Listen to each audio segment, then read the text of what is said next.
So here's some Venezuelan news, and I'm seeing this for the first time, so let's see what's going on here. This Tim shares this with us.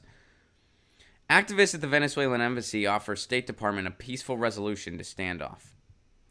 Activists protecting the Venezuelan embassy in Washington have written to the State Department offering a way to peacefully end the standoff between themselves and an angry mob of Guaido supporters. Activists who have lived inside the Venezuelan embassy in Washington for more than a month, protecting it from seizure by an illegitimate government, have offered the State Department a solution to the crisis unfolding at the diplomatic compound.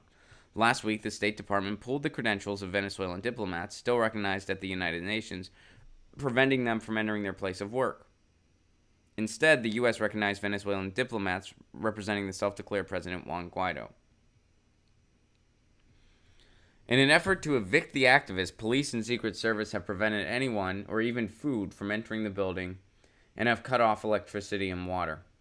They've also allowed an angry mob of Guaido backers, to intimidate the activists and their supporters on the street. Police have arrested supporters who have tried to toss food into open windows. Last week, Guaido called for U.S. military intervention in Venezuela to install him into power. Here is the letter that has been sent on Monday to the State Department and Venezuelan Foreign Ministry. This is the 34th day of our living in the Venezuelan embassy in Washington, D.C. We are prepared to stay another 34 days, or however long is needed, to resolve the embassy dispute in a peaceful way, consistent with international law. This memo is being sent to the U.S. and Venezuela, as well as members of our collective and allies. We are encouraging people to publish this memo as a transparent process is needed to prevent the U.S. from making a unilateral decision that could impact the security of embassies around the world and lead to military conflict. There are two ways to resolve the issues around the Venezuelan embassy in D.C., which we will explain.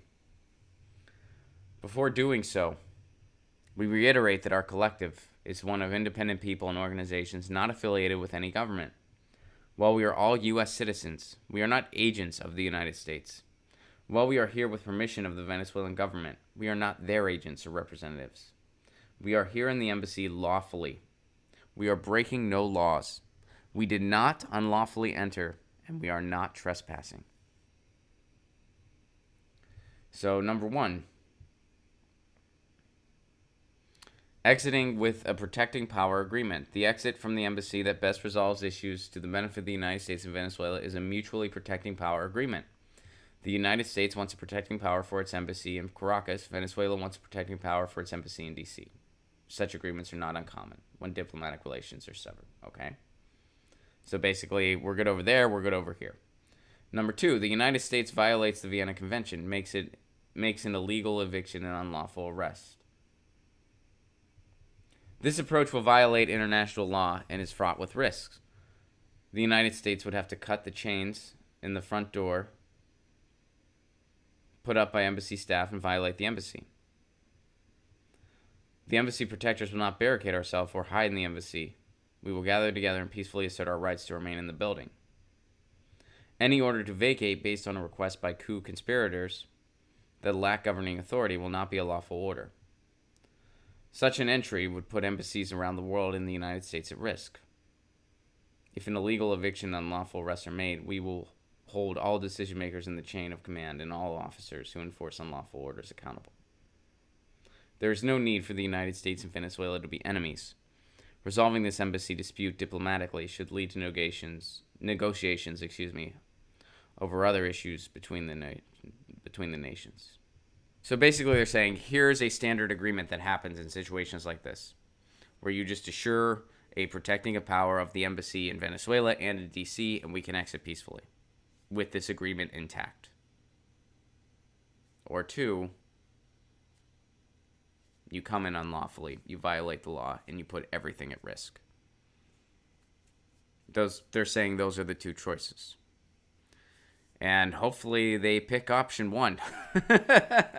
Hopefully option one is taken. That's what we're all hoping for. But it is getting worse and worse by the day. They're denying people food inside the embassy.